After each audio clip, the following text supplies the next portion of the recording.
Alright, so you may have noticed under the compound interest formulas, there's two other formulas. They're very similar to the other formulas except the exponents are negative. And these are the formulas that we use to determine the present value. So you can think of the present value as how much money you would have to put in an account today so it would go to some predetermined amount in the future. Thus, if you want to have $30,000 in an account 20 years from now, the present value would be how much you would have to put in the account today, so it grows to $30,000 in 20 years. So basically, if you start with your compound interest formulas, you need to solve for P. And so the way we solve for E, we divide both sides by 1 plus r over n raised to divide both sides by 1 plus r over n raised to nt. You could also multiply by its reciprocal, which would be 1 plus r over n raised to negative nt. So you get these two formulas. Notice they're almost the same except the a and p are switched around and the exponents here negative instead of positive. Alternately, you could use the formula the book likes to use, a over 1 plus r over n raised to the nt. So we'll let a be the present balance, let a be the balance 1 in the future and r be the annual interest rate, written as a decimal, compound n times a year for t years.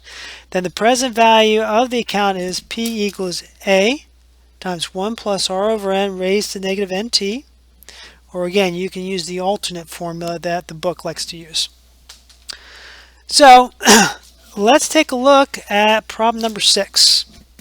In our workbook, this is on page 115. Find the amount that one should invest in an account paying 8% annual interest so that after 20 years she has $50,000 in the account if interest is compounded quarterly. So this is our present value formula.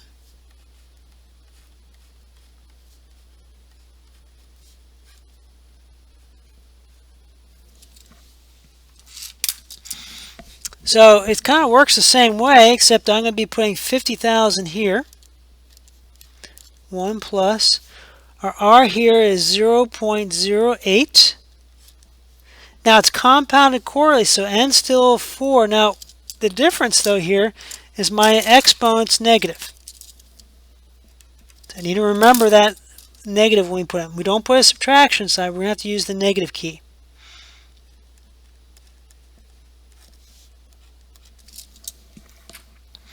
So we're going to be a little careful how we enter this in.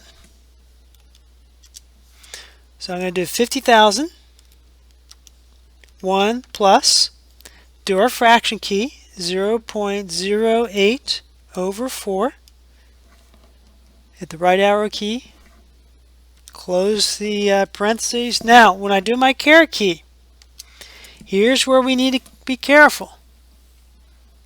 That's a negative. I want to use the negative key next to the enter key. I'm going to hit that key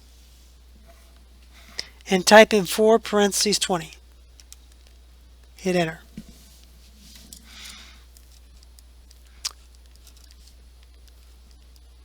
So that would give us $10,255 and we'll round it up.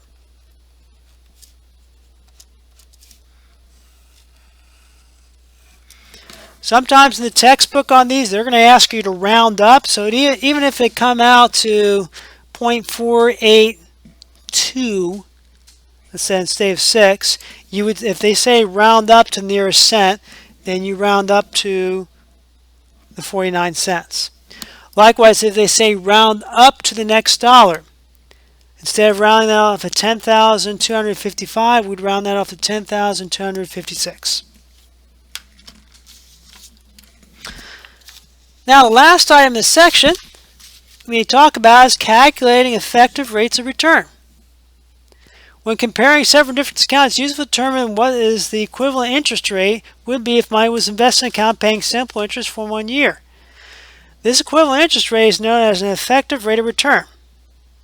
The effective rate of return of interest, y, of an investment earning an interest rate r compound n times a year is y equals 1 plus r over n raised to the n minus 1, where r is converted to a decimal. When investing money, you want to look for an account with the highest effective rate of interest. When borrowing money, you want to do the opposite. You want to look for a loan that has the lowest effective rate of return.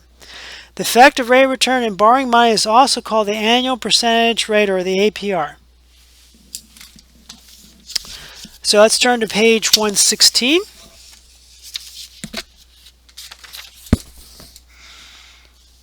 Suppose Bank A pays 4.52% annual interest compound annually, while Bank B pays 4.5% annual interest compounded quarterly, and Bank C pays 4.47% annual interest compounded daily.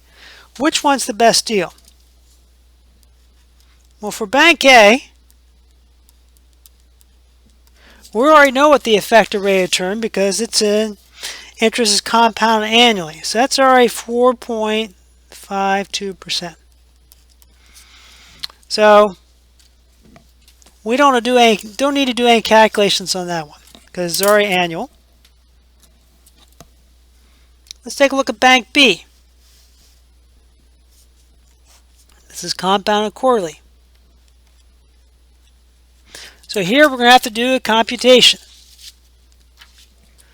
Use my y equals 1 plus r over n raised to the n minus 1.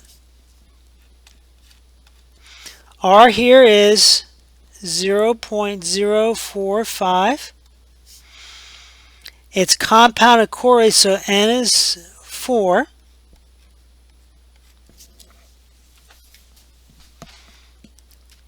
And keep in mind, this is going to give you y as a decimal, so you'll need to convert it into a percent when you're done. So I'm going to do parentheses 1 plus fraction key 0.045 over 4 raised to the 4 minus 1. So we'll call that, well, 0.04576 blah blah blah, which if we change that to percent would be 4.576 blah blah blah percent. Rounding it off, that'd be 4.58%. So just looking at these two investments, Bank B is already a better deal. Let's try Bank C.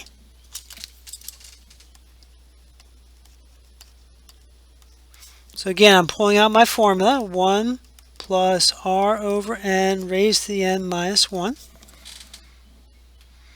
So here we got interest is compounded daily. So remember, we're going to use Banker's rule here. So I'm going to be using 360 for my n. 0.0447 over 360 raised to the 360 minus 1.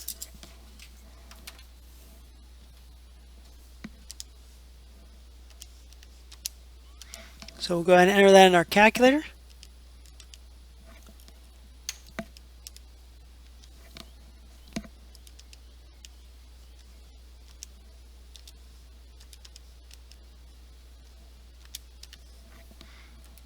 Return.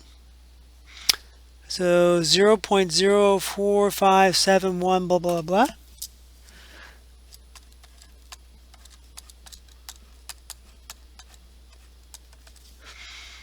Which, sliding our decimal point over 2 places would give us 4.571 ... percent, which rounds off to 4.57%. So Bank B would be the best deal, because that's the highest.